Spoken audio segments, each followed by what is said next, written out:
चले हम फिदा जानो तन साथियों, अब तुम्हारे हवाले वतन साथियों, अब तुम्हारे हवाले वतन साथियों.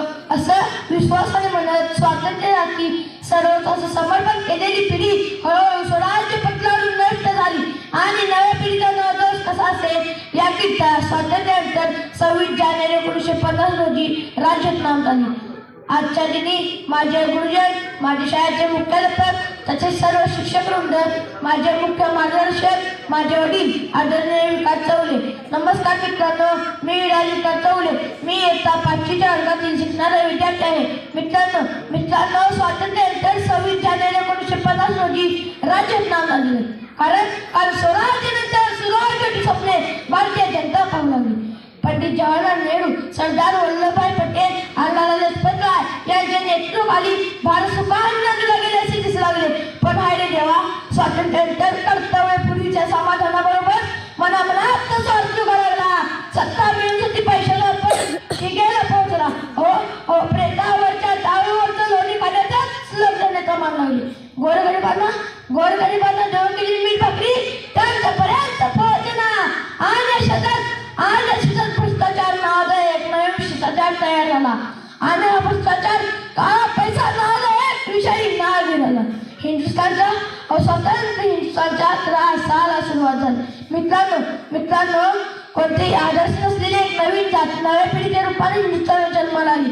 स्वार्थ हा त्यांचा धर्म आहे, भ्रष्टाचार ही त्यांची संस्कृती आहे, काळा पैसा हा त्यांचा परमेश्वर आहे, सत्ता मिळवणे हेच त्यांचे अंतिम ध्येय आहे. आणि मित्र, स्वतंत्र भारताला लागलेली हीच कडकीड आहे. आणि निवडणुकातला वैज्ञानिक सोपा मार्ग झाला.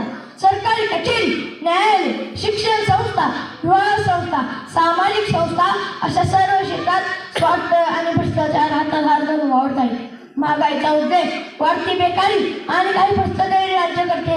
त्यामुळे सामान्य जनता त्रास होऊन गेली. मी म्हणतो राज्यघटनेच्या तरतुदीनुसार दर 10 वर्षांनी परिस्थितीचा आधार घेऊन त्यात बदल करावा असं खुद्द बाबासाहेबांनी लिहून ठेवलं.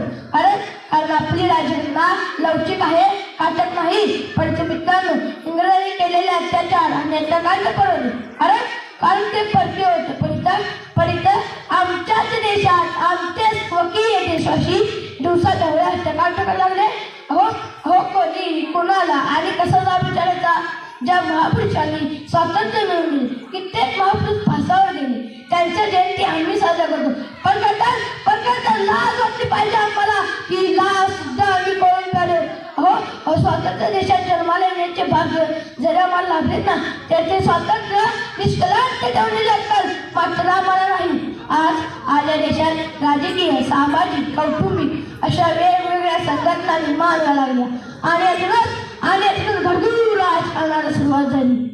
ज्या महापुरुषांनी जेव्हा त्या राज्यघटना निर्माण केली, त्यातून समता, बंधुता आणि एकेचा संदेश येतो.